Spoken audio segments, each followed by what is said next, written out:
Bom dia a todos. Bom dia. É com muita alegria que eu aceitei o convite da Isabel, do Cledson, para estar aqui hoje, falando sobre esse tema tão simples, conflitos. Que horas é o jantar, hein, hoje? Hã? Até lá eu termino, prometo. Meio-dia é o jantar? Ai, meu Deus. Tá bom.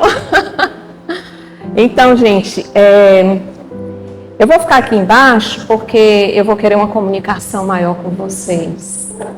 Porque é um tema, assim, que vai exigir um pouco mais da nossa integração. E eu vou tentar, para começar a falar sobre resolução de conflitos na comunidade. Quando eu estava preparando, o discernimento que Deus me deu foi de tentar trazer para vocês 3 temas essenciais para a gente tratar dessa questão que é um pouco polêmica, que é simples, ao mesmo tempo complexa, que nós vivemos diariamente em todas as nossas situações de vida, seja qual for, na comunidade, na família, no trabalho, não importa. A gente está sempre vivendo situações de conflito. Mas, para que a gente possa entender com mais profundidade o que é esse conflito, como ele se dá, por que ele se dá, Então, eu trouxe 3 situações que eu quero abordar com vocês. Que eu vou tentar falar um pouco do conjunto dessas 3 coisas, para que vocês e nós possamos entender e mergulhar um pouco nesse contexto tão amplo do que é o conflito.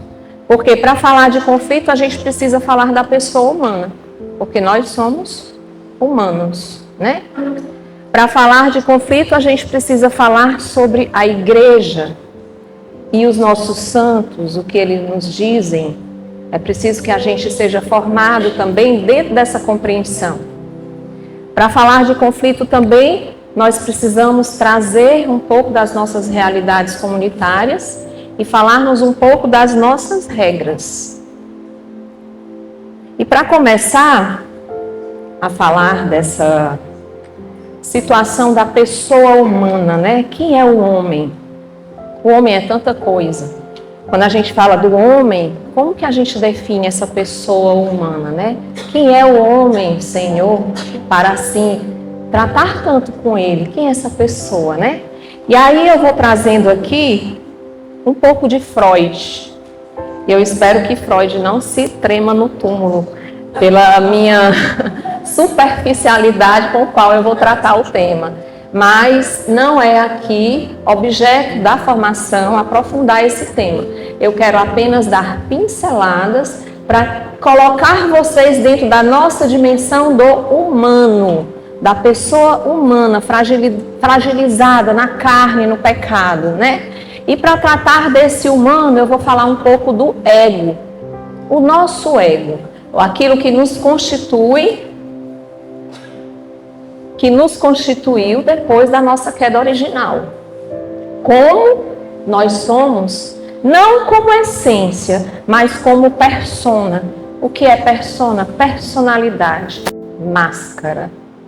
As nossas máscaras, que vamos criando no decorrer da nossa existência.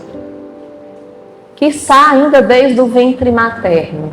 Porque no ventre materno, nós já acompanhamos as emoções dos nossos pais e muitas coisas do nosso psiquismo, das nossas reações, já são construídas ainda ali e na primeira infância, Então vamos falar um pouco do ego. Quando nós dizemos eu, é o ego que está falando. Existe uma percepção do eu, do ego, em todos os pensamentos, lembranças, interpretações, opiniões, emoções. O ego é uma das partes da nossa constituição humana. Desse ego vem aquilo que nós tanto falamos, aquela palavra que nós tanto conhecemos. Qual é? É o Egoísmo ou egocentrismo, né? O egoísmo é o quê? É o superlativo do ego, que significa o quê? O eu. E como que esse eu é formado?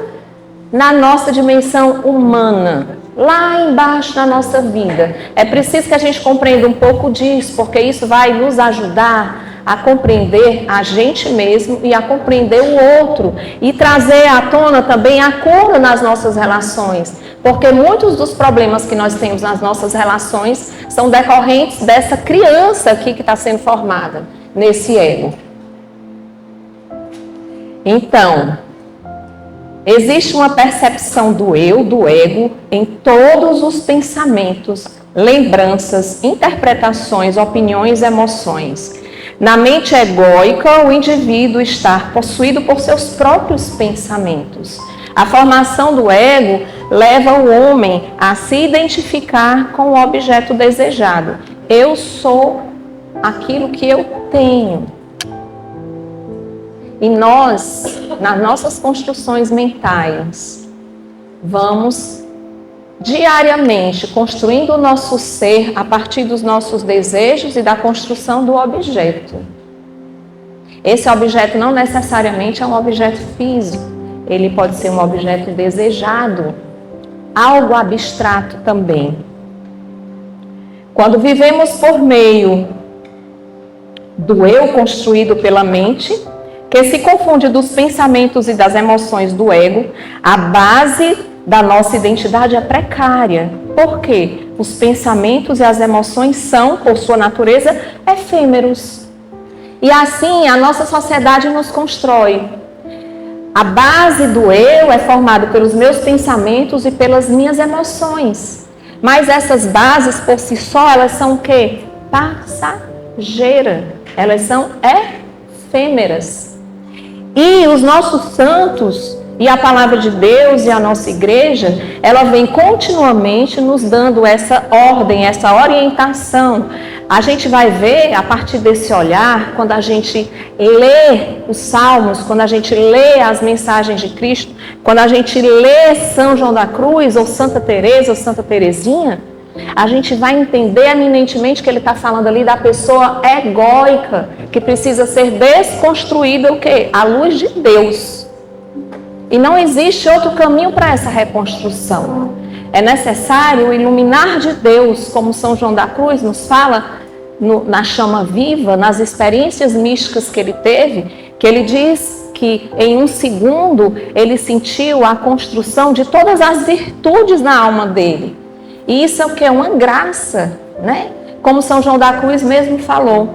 Para Deus é mais fácil construir o homem... Hein, Arthur, tu me corrige. Para Deus é mais fácil construir o homem do nada do que transformar o seu coração. Verdade? Tu sabe a citação? Nem eu. Então, mas eu sei que ele diz. Então, dentro dessa realidade egóica que eu tenho, que ela tem, que todos nós temos, é que precisa estar voltado o nosso pé no chão, a nossa consciência, o nosso saber.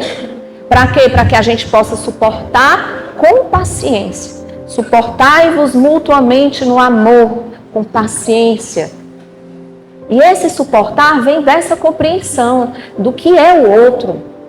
Como esse outro é constituído na sua personalidade, na sua identidade, na sua história, em tudo que nós somos. Por quê? Porque cada ser humano é uma história, cada ser humano é um universo, né? E a resolução dos conflitos, ela parte dessa maturidade humana de nos conhecermos. Por isso que Santa Teresa vem nos falar do autoconhecimento. Porque se não tiver autoconhecimento, como que a gente vai sobreviver dentro de uma comunidade? Se eu vivo no meu ego, na construção do meu eu, porque sou eu, é o que eu quero, é o que eu preciso, é o que eu penso. Então, meu irmão, fica muito difícil, porque você vai ser uma pessoa ilhada no seu eu. E para sair do ego para o amor, é preciso, para nós, carmelitas, uma comunidade. Por isso que nós vivemos em comunidade. A gente vai falar isso um pouco mais para frente, né? Então, dentro dessa construção do ego, ele diz: todo ego, presta atenção, gente, todo ego está continuamente. Deixa eu passar aqui para vocês lerem. Ixi, apagou aí. Apagou não, é porque eu fiquei no meio.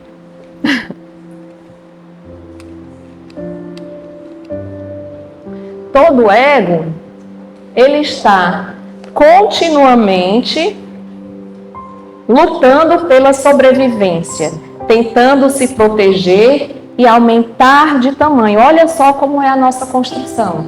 Acredite ou não, o seu ego, ele está o tempo inteiro lutando pela sobrevivência. Ele quer permanecer. Ele quer permanecer. Ele não quer sair. Ele não quer sair de jeito nenhum, ele quer estar lá. Então ele vai fazer tudo para não lhe deixar. Ele vai fazer tudo. E lá na frente, na resolução dos conflitos, a gente vai pensar num conflito.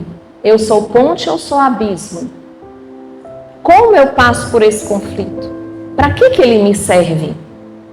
É claro que o conflito vem nos trazer uma formação. Porque o conflito não acontece à toa, gente. Ele não vem por acaso. O conflito vem das nossas necessidades, dos nossos chamados, das nossas buscas, não é? Da nossa necessidade de aprendizado, porque nós estamos nesse caminho em construção. E um caminho que nunca termina. Um caminho que nunca se acaba. Nunca, só no túmulo, na eternidade.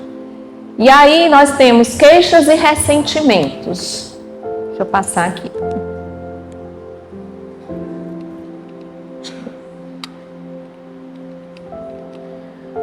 Então, vamos falar das nossas murmurações, né? Que é uma coisa absurda, é só lá na Groenlândia, né? Que o povo murmura, aqui não. Vou falar lá da Groenlândia, viu? Lá todo mundo murmura, tem muitas queixas, ressentimentos, né? Queixar-se é uma das estratégias prediletas do ego para se fortalecer.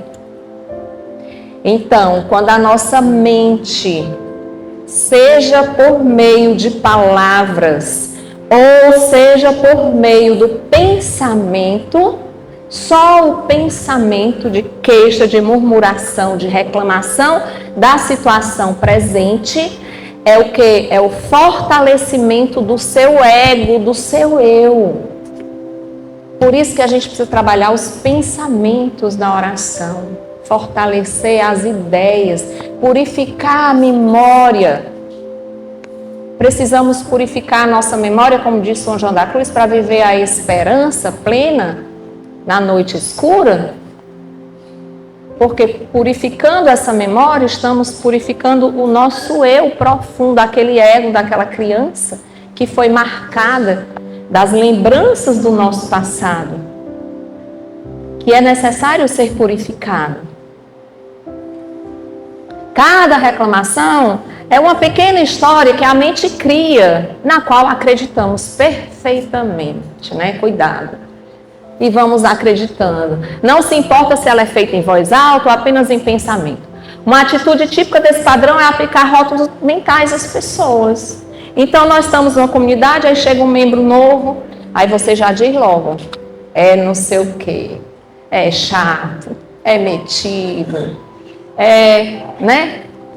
Nossa, você dá logo o seu parecer. Por que a gente faz isso? Por quê?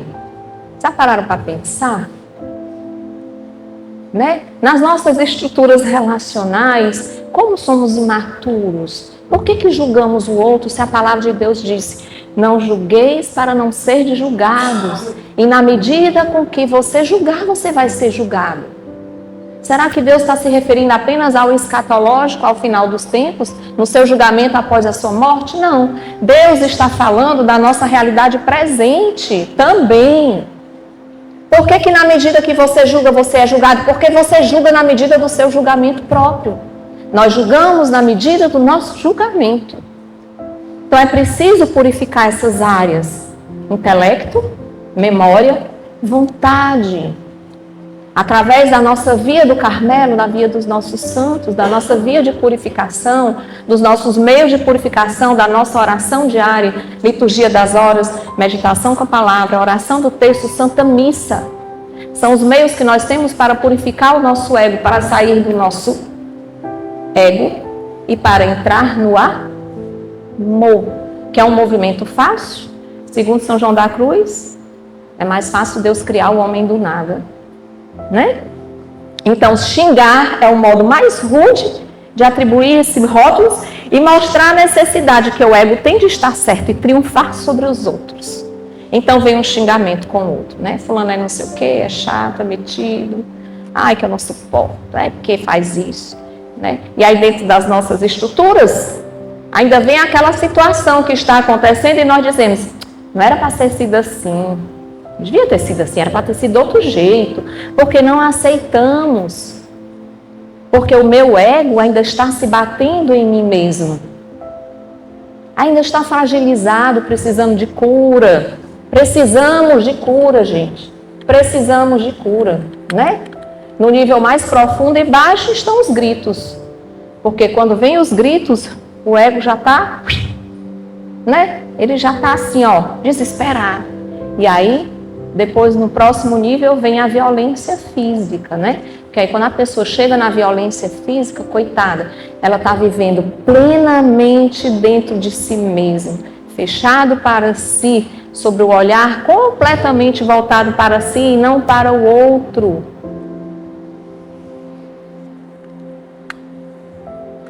O ressentimento é a emoção que acompanha a queixa e a rotulagem mental dos outros.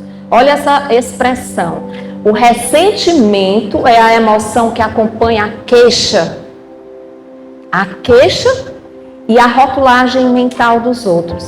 E aí eu vou me tornando ressentido, porque eu rotulo aquela pessoa, eu me queixo dela e eu me ressinto, porque o meu ego não foi satisfeito, o meu eu não foi satisfeito. E nós vivemos isso constantemente nas nossas relações, porque nós criamos rótulos, porque nós criamos expectativas e nós não somos livres para agirmos conforme a vontade de Deus, para olhar para o outro com aquele olhar límpido, transparente, puro, purificado, amoroso, olhando no outro, entendendo quem ele é, a pessoa dele integral. Moisés, quando falou com Deus, que ele viu a sarça ardente, o que foi que Deus disse para Moisés? Vamos falar todo mundo? Tira as sandálias, porque o solo é sagrado, né? Tira as sandálias. Descalço, né? Pois é, olha aí a complementação perfeita. Então, somos descalços. Tira as sandálias, porque o solo que tu estás pisando é santo. É santo, é sagrado. O solo do coração do outro é sagrado. Você tire suas sandálias e respeite o seu irmão, para que você seja respeitado também na sua integralidade, para que a gente possa ter uma relação recíproca, uma comunhão dentro de uma comunidade. O que é comunidade? É comum unidade. Vivermos em unidade. Mas é preciso primeiro o movimento, eu gosto muito de falar da cruz de Cristo, né? Não temos uma cruz aqui, uma cruz. Vou trazer aqui a cruz. A cruz nós temos dois madeiros, um madeiro vertical e um madeiro horizontal, não é? Esse madeiro horizontal, ele está preso no madeiro vertical, verdade? Se eu tirar o madeiro vertical, eu vou segurar o horizontal? O que é que vai acontecer com o horizontal? Ele cai. O madeiro vertical é a minha relação com Deus, é a minha integralidade. Eu me fixo na terra e vou ao céu e me relaciono com Deus, porque no final seremos julgados pelo amor, como disse São João da Cruz, e como disse Santa Teresa de Calcutá, no final é tudo entre eu e Deus. Certo? Mas então, a partir dessa relação inteira, íntegra, verdadeira, profunda, que cura, que transforma, o que é que eu vou fazer? Eu vou me dar ao outro. Então vem a minha relação vertical, que é a minha relação de abraço, é a minha relação de kenosis, é a minha relação de oferta ao mundo. Como que eu vou me ofertar ao mundo se eu não estou no madeiro vertical? Se o meu ser na integralidade não está fincado no chão e se relacionando com Deus e olhando para o alto, reconhecendo quem eu sou, a minha miséria humana, o meu ego está aqui. É dele que eu preciso trabalhar. É nele que nós precisamos trabalhar dentro das nossas comunidades. E tem pessoas, como vou dizer lá na frente, Frei Miguel Marques, ele falou, tem pessoas que não têm essa capacidade de viver em relação comunitária. E aí a gente vai precisar estar atento a isso dentro das nossas comunidades. E o ego adora isso, né? Adora. E às vezes as faltas que apontamos em uma pessoa, elas nem mesmo existem.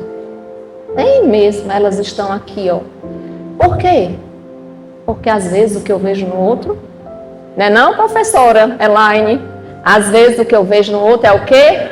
É o que eu percebo em mim mesma. Porque eu faço outro de bode expiatório e eu faço outro de espelho.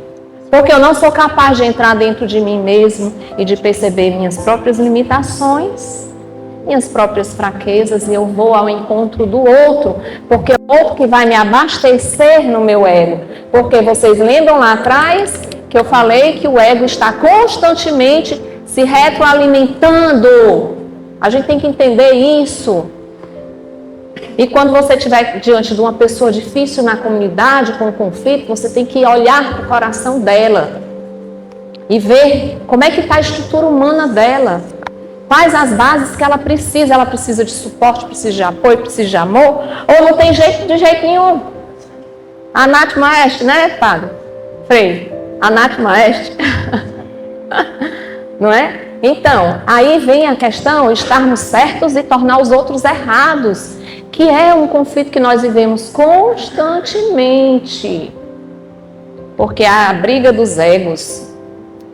Eu, para alimentar o meu ego e fortalecê-lo, eu preciso tornar o outro errado. Ai, gente, que cruel.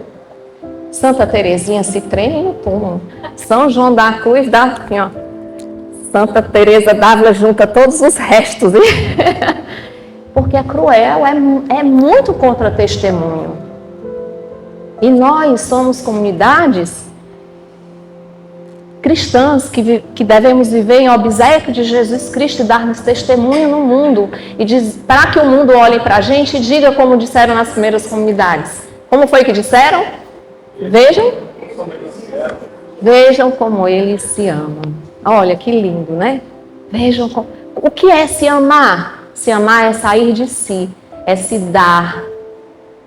Se amar é se doar, é saber olhar no olho do outro, compreender a miséria dele. Quando ele vem cabisbaixo, quando ele não fala direito contigo. Quando ele não dá as respostas que tu espera. Porque comunidade é isso. Comunidade é lugar de aceitação, né? Então, alguém precisa estar errado. Assim, o ego adora apontar a falha para nos sentirmos mais fortes do que somos, né? Como precisamos desse trabalho de oração? A gente precisa diminuir o outro para crescer? Não. Não podemos viver isso. Se porventura você está vendo em você ou no seu irmão essa fraqueza, A gente não pode jogar pedra, mas a gente precisa trabalhar o amor, ver como é que está a vida de oração da pessoa, tentar dar esse suporte a ela, né? Quando te baterem numa face, oferece a outra face, né? Então, o Eckhart Tolle, de onde eu tirei esse texto do livro dele, O Mundo Novo, ele dá uma sugestão, ele diz assim: recomendo a você que realize um teste, de vez em quando. Quando alguém lhe dirigir críticas, censuras ou xingamento, em vez de você revidar, você vai fazer o seguinte: você não vai fazer nada, você vai ficar calado, né? Você vai deixar sua autoimagem permanecer diminuída e você vai ficar atento ao que isso desperta no seu interior. Vamos fazer esse exercício. Esse exercício ele já vai resolver muitos conflitos. Se alguém te bater numa face, oferece a outra. É isso que Jesus está dizendo para a gente. Quando alguém fala mal de você, Santa Teresa fala da honra. Fala tanto lá no caminho de perfeição, né? Que a gente não deve estar se preocupado com a nossa honra. Então, quando alguém te bater a face, oferece a outra face. Faz essa experiência. Fica quieto. Porque São Paulo disse: quando sou fraco, aí é que sou forte. Depois, talvez, você experimente uma viva sensação de plenitude interior. E você não foi diminuído, mas ao contrário, você será expandido. Porque isso faz parte do Espírito. Isso é o que clama dentro de nós, como pessoas que somos formados à imagem e semelhança de Deus. Mas tem dois clamores dentro de nós: a sobrevivência do ego e a urgência do amor. Quem vai vencer? Tem um meme que fala assim, né? Vence aquele que nós mais alimentarmos. Mas é verdade. Vai vencer aquele que você alimentar. E se você não alimentar o seu ego, revidando o outro com palavras, com atitudes, com vingança, então a gente vai estar fortalecendo o amor, a gente vai estar fortalecendo as nossas virtudes, né? Negue a si mesmo, toma sua cruz e siga-me. Se alguém te bater uma face, oferece também a outra. Para que quando vier o que te convidou, te diga: amigo, passa para frente.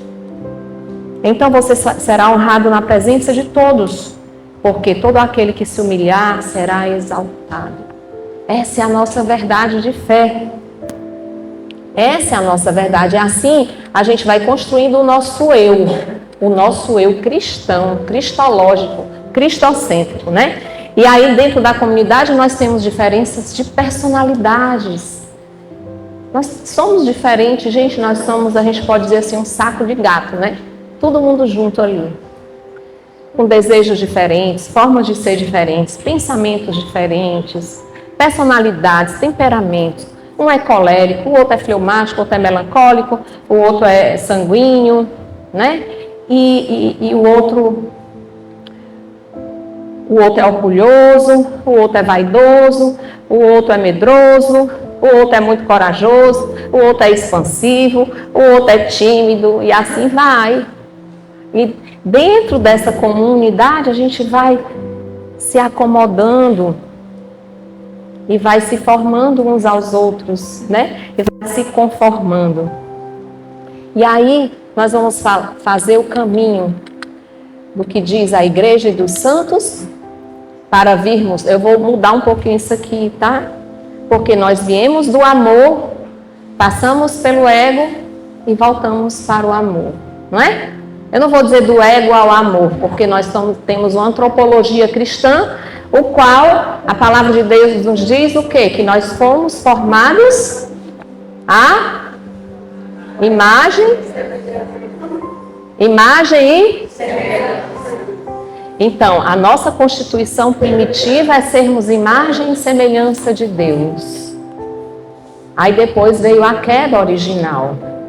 E na queda original, falando rapidamente aqui, nós vivemos 3 movimentos da queda, que são 3 consequências que até hoje nós vivemos no nosso interior. Então, o homem foi formado, nós fomos formados à imagem e semelhança de Deus, e Santa Teresa, no Castelo Interior, ela vem corroborar com essa definição, quando ela vem nos falar dessa imagem e semelhança, na antropologia de Santa Teresa, e ela vem nos dizer que nós somos um castelo onde há muitas moradas e que a porta do castelo é a oração e que o aposento central está Deus. E é lá que nós temos que botar o nosso olhar, buscarmos chegar nesse aposento central. E passamos pelas moradas, né? Então, para Santa Teresa, nós somos esse ser que tem no interior esse brilho, que é imagem e semelhança de Deus. Mas nós temos o pecado que foi construído lá dos nossos primeiros pais. E no pecado original nós temos 3 movimentos da queda que geraram 3 pecados, que é o que a gente vive até hoje e que guarda os nossos conflitos, que é a vergonha, o medo e a acusação. A vergonha, pecaram, então seus olhos se abriram e viram que estavam nus. Tomaram folhas de figueira, ligaram-se e fizeram tangas para si, para se cobrirem, ficaram envergonhados. O medo, eis que ouviram o barulho dos passos do Senhor que passava no jardim. Na hora da brisa, o homem e a mulher se esconderam. Se esconderam, tiveram medo. E a acusação foi a mulher que tu me deste. Aí o homem foi a mulher que tu me deste. E a mulher foi a serpente que me enganou, né? E nesse movimento da queda está aqui o nosso ego trabalhando o tempo todo dentro dos nossos conflitos. A vergonha, o medo e a acusação. Continuamente. Mas nós somos muito mais que isso, porque nós temos a redenção. A partir de Cristo recebemos a redenção, porque em João ele nos diz que Deus nos amou de tal maneira que enviou o seu Filho único, não para nos condenar, mas para nos salvar. E nós temos essa salvação, nós temos essa reconciliação com Deus a partir de Cristo. E é necessário que a gente viva essa verdade. E ser comunidade e participar dos conflitos vai nos proporcionar material para que a gente viva essa verdade. De sermos salvos por Cristo.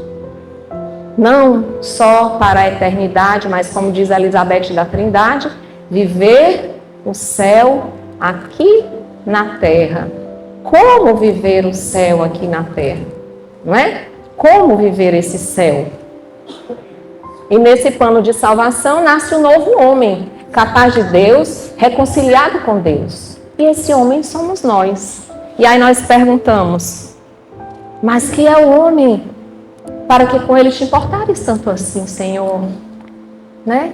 Somos nós. Esse homem que está sempre nesse caminho formativo. Aqui o Arthur falou da formação, falamos da missão, falamos da comunidade, falamos das regras. E por que estamos aqui? É para tirar foto para dizer que é do Carmelo? Né?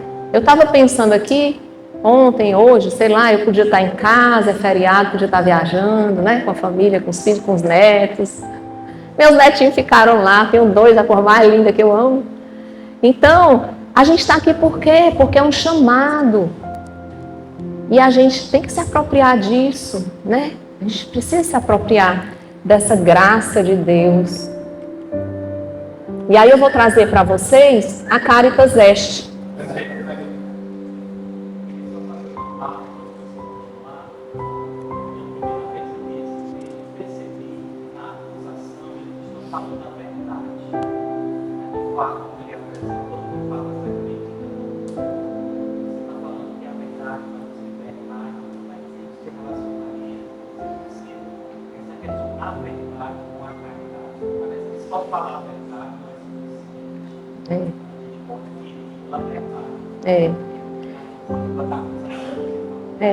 Eles falaram uma parte da verdade, né? Porque em Cristo, o que é que acontece? Em Cristo nós poderíamos dizer como Davi, foi contra ti, só contra ti que eu pequei, Senhor, e pratiquei o que é mal aos vossos olhos, né? Então a sabedoria do homem, diante da vida e das verdades, é a gente olhar para Deus e para o outro e dizer, foi contra ti, Senhor, e só contra ti que eu pequei e pratiquei o que é mal aos vossos olhos, né? E aí Deus, Bento XVI traz em Caritas Est, o ser humano torna-se verdadeiramente ele mesmo, quando o corpo e a alma se encontram em íntima unidade. Nem o espírito ama sozinho, nem o corpo. É o ser humano, a pessoa que ama como criatura unitária, que nós não podemos nos dividir. Nós somos um, não existe dualismo, corpo de um lado, espírito do outro. E como que a gente vai viver essa unidade? Nas inter-relações. Porque como é que eu vou amar a Deus que eu não vejo, se eu não consigo amar a Deus que vejo? Então, como que eu me digo carmelita e eu entro numa igreja e fico na adoração, levanto os braços e rezo e canto, mas quando eu vou para as minhas integrações, eu revelo outra coisa. É um dualismo.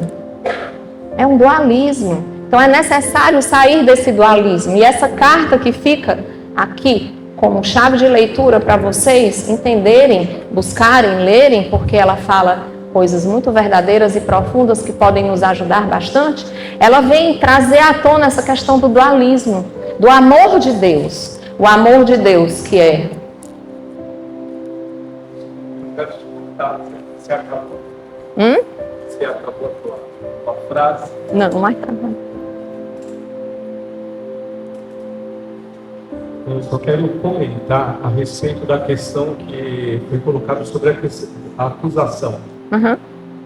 Porque eu acho que o que está em jogo não é a verdade objetiva, né, de ter feito ou não ter feito, mas está o assumir ou não a responsabilidade por aquilo que eu faço ou deixei de fazer. Adão podia ter dito, eu errei. Foi contra ti, só eu contra ti. Eu sabia, né, que não podia, mas fiz. Me perdoa. E ao invés dele assumir a responsabilidade, ele acusa Eva, e indiretamente Deus. A mulher que tu me deste, me deu e eu comi. Acusa Deus, né? Ele não assume a responsabilidade, joga a culpa, acusa a mulher e Deus também. Não seria diferente eu dizer, eu comi, me perdoa, não devia ter feito, me arrependo, me dá uma nova chance? É o que a gente tem que fazer, né? Né, Frei? É o que a gente tem que fazer nas nossas relações. Me perdoa, eu errei, eu pequei. Isso é tão belo. Continuando a Caritas, né? O amor compreende a totalidade da existência em toda a sua dimensão, inclusive a temporal. Sim, o amor é êxtase, não no sentido de um instante de inebriamento, mas como caminho, como êxodo permanente do eu fechado em si mesmo, para a sua libertação, o dom de si mesmo. Olha que riqueza, Bento XVI. A saída do eu fechado em mim mesmo, para o dom do outro, para a sua libertação, para o dom de si mesmo. Enquanto a gente vive no eu, é difícil a gente cumprir nossa missão. Na vida dos santos, pelo menos dos que eu conheço, a gente sempre viu, anterior à sua missão, todo esse processo de ascese muito forte, né? Todo esse processo de reconstrução do eu, né? Da destruição do ego, para a saída para o amor, para então ele ir para a missionaridade dele. É isso que a gente precisa dentro da nossa vida pessoal e das nossas comunidades. O caminho do amor é o caminho do desapego de si mesmo. E aí a gente vai entrar na dimensão dos nossos santos. São João da Cruz, que nos diz: para vir a saborear tudo, não queiras ter gosto em nada. Para vir a saber tudo, não queiras saber algo em nada. Aqui eu não falei da citação, não sei qual é. Eu só me lembrei, mas não pesquisei a citação. Subida, né? Então São João da Cruz nos fala isso. E o que é não ter gosto em nada? É a morte do eu, a morte do ego. A morte daquela criança, a morte daqueles pensamentos, daquelas memórias que você pensa que formam a sua identidade, mas que não formam a sua identidade. Porque a sua identidade, ela é muito superior a tudo isso. A sua identidade, a nossa identidade está escondida na essência que é o próprio Deus, que é o que São João da Cruz vem nos trazer. Essa essência, porque Deus, ele não está nos gozos, nos contentamentos, mas Deus está em essência, né?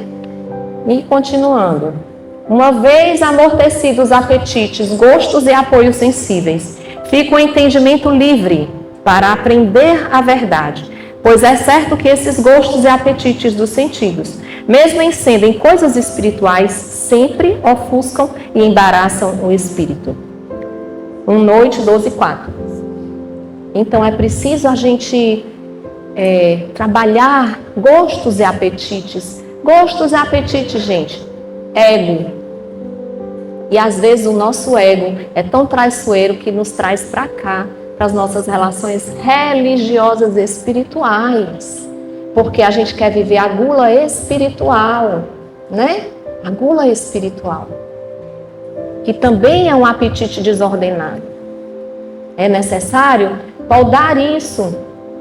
E esse caminho de conflito, esse caminhar comunitário, é o nosso caminhar para que a gente caminhe nesse lugar aqui, que a gente saia do ego para o amor.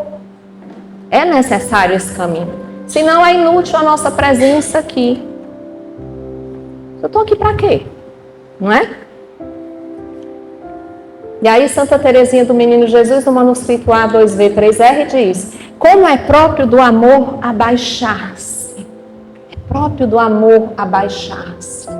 Quando você está num conflito, você se abaixa ou se eleva?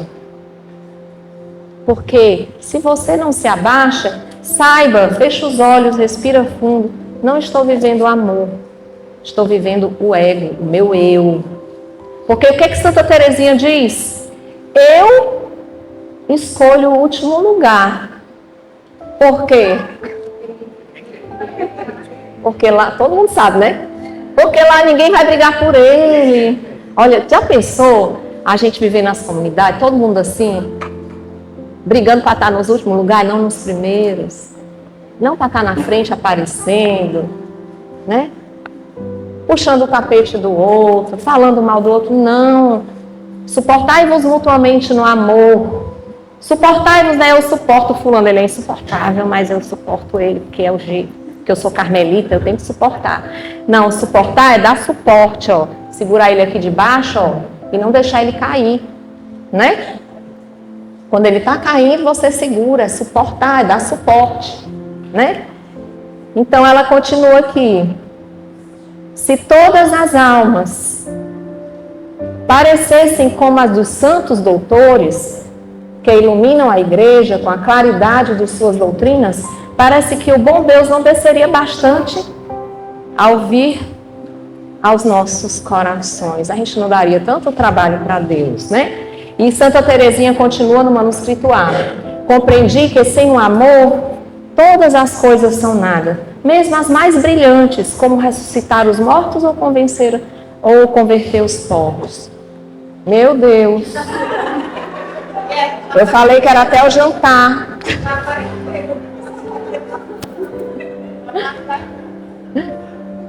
E aí vamos ao Levítico, né? A palavra de Deus que nos diz: deixai-vos conduzir pelo Espírito e não satisfazeis o apetite da carne. Gente, a palavra de Deus, se a gente reza com a palavra, ela está todo instante. Olha, desde que eu cheguei aqui, as nossas celebrações, o Frei Wilson hoje falou Não precisava mais nem estar aqui, porque a homilia dele já foi tudo isso aqui, né? A primeira leitura de hoje foi isso aqui. Ontem, né? A leitura breve de ontem.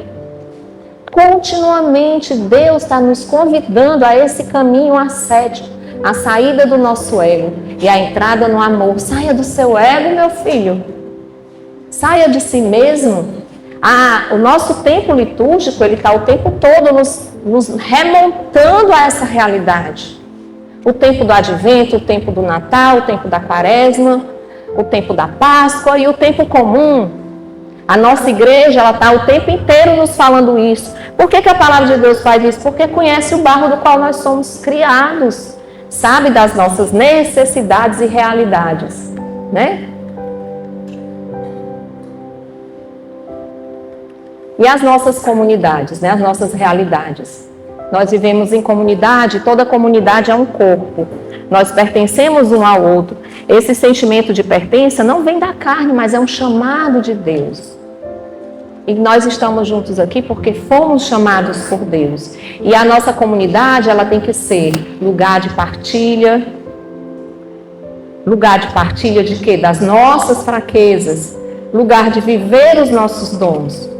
Lugar de sermos livres. Temos isso? Temos vivido isso? Né? De crescermos no amor, lugar de crescermos na paciência e lugar de tantas outras coisas mais. Essa é a função da nossa comunidade. A nossa comunidade, ela existe para isso. E aí vem a carta do Frei Miguel, no dia 29/9/2022, que ele diz a preocupação dele com as nossas comunidades, né? Não quero esconder a vocês a minha preocupação com a situação que se percebe em muitas comunidades da OCDS, nas quais a riqueza do primeiro ano, do dom recebido do chamado, do entusiasmo teresiano do carisma, se vê em algumas ocasiões travada por conflitos internos, lutas de poder, faltas de diálogo, sereno e sincero, ambições disfarçadas de verdade, dificuldade para a comunicação na diversidade. Em algumas ocasiões, a beleza da vida em comunidade se vê ameaçada pela falta de confiança e liberdade, pelo desejo de impor a própria visão das coisas, por falta de acolhida teresiana de todos e cada um sem discriminação. Olha, preocupação do Frei Miguel diante das nossas realidades. E isso é a nossa realidade. E aí nós vamos ouvir o conselho dele. Nem todos somos chamados a viver em comunidade. Nem todas as pessoas têm a capacidade para estabelecer vínculos de respeito e acolhida em um caminho de colaboração verdadeira. Para isso, nós já falamos aqui, não me recordo quem foi que falou, acho que foi a Mônica, a relação que a gente precisa ter com o conselho, a responsabilidade com os novos membros que estão entrando, o olhar atento, né? Para evitarmos os problemas futuros, para identificarmos a vocação no outro, se ele tem ou não tem essa capacidade desde cedo. E se ele tem a vocação, e se ele tem a capacidade, então é preciso trabalharmos em comunidade o crescer dessa vocação, o crescer desse chamado, né? É necessário estar sempre reaprendendo o caminho de perfeição para aprender a ser comunidade. Humildade, desapego e caridade são os pilares teresianos para que a gente possa viver em comunidade. E conflitos, basicamente, o que é um conflito? Um conflito é um choque de opiniões ou de interesse, né? Quando pior é interesse. Crises individuais ou coletivas, cada um de nós vai fazendo sua caminhada. O conflito pode ser ponte ou pode ser abismo. Através de um conflito nós podemos nos repartir ou podemos nos unir cada vez mais. E é preciso que a gente possa ter maturidade para trabalhar nossas crises individuais e nossas crises coletivas. Os principais conflitos, né? Dificuldade de relacionamento no conselho entre os membros da comunidade, inveja, maledicência, falta de amadurecimento afetivo, problemas psicológicos, falta de respeito às autoridades constituídas, dificuldade em trabalhar a autoridade constituída, falta de unidade, julgamentos, acusações, não saber aceitar a fraqueza do outro, né? E aí, eu vou dizer novamente o que eu disse lá no começo. Vamos tirar as sandálias dos pés, porque o solo que nós pisamos é santo. E entrando aqui para finalizar nas nossas constituições. 14b diz: as relações fraternas são marcadas pelas virtudes do amor verdadeiro, gratuito, livre, desinteressado, pelo desapego e pela humildade. E como resolver esses conflitos? Bom, conflitos sempre existirão. Primeiro, a maturidade humana de entender que o conflito está existindo pela nossa necessidade de conhecimento, mas é preciso resolver ele, né?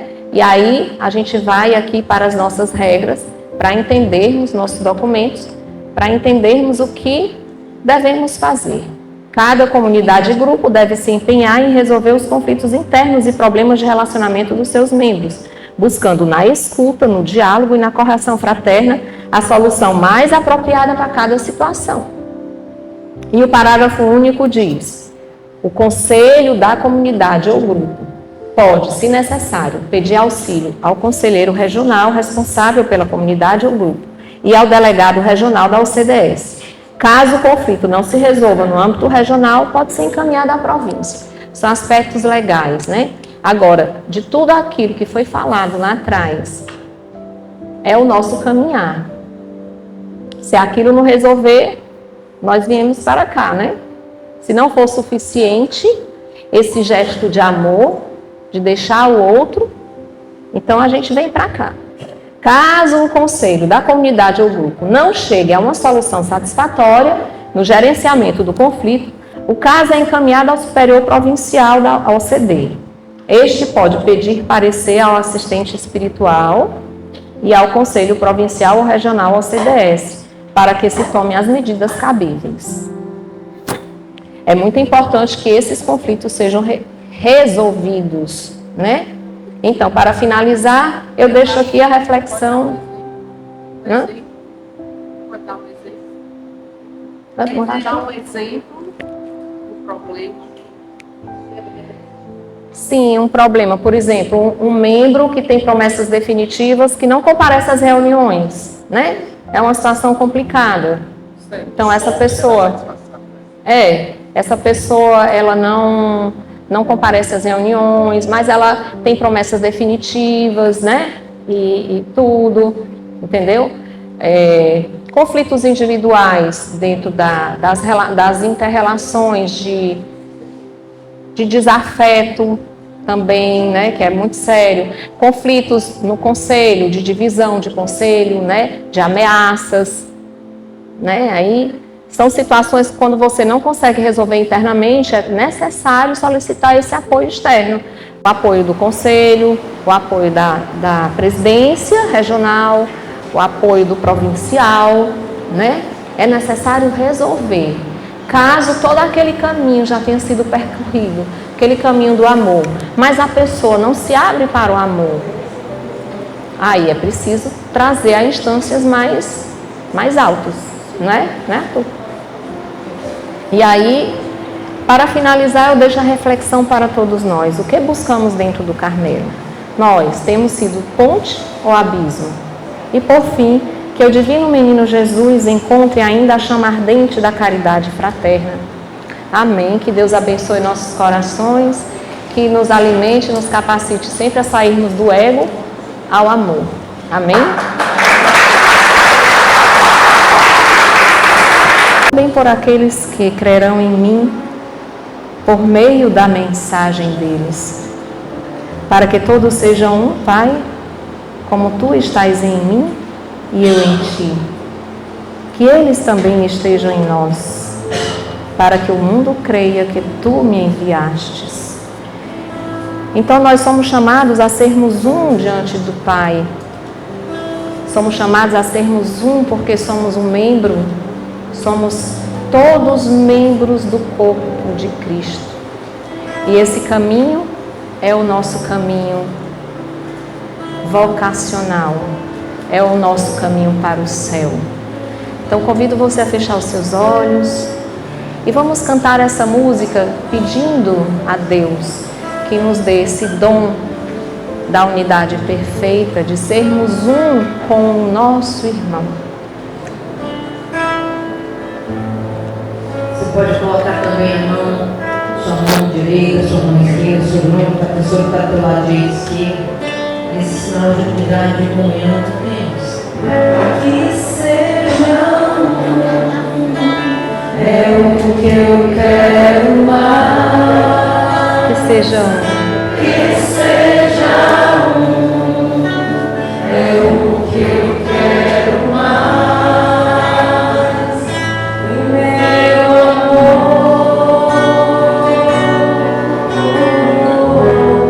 é que os torna capazes,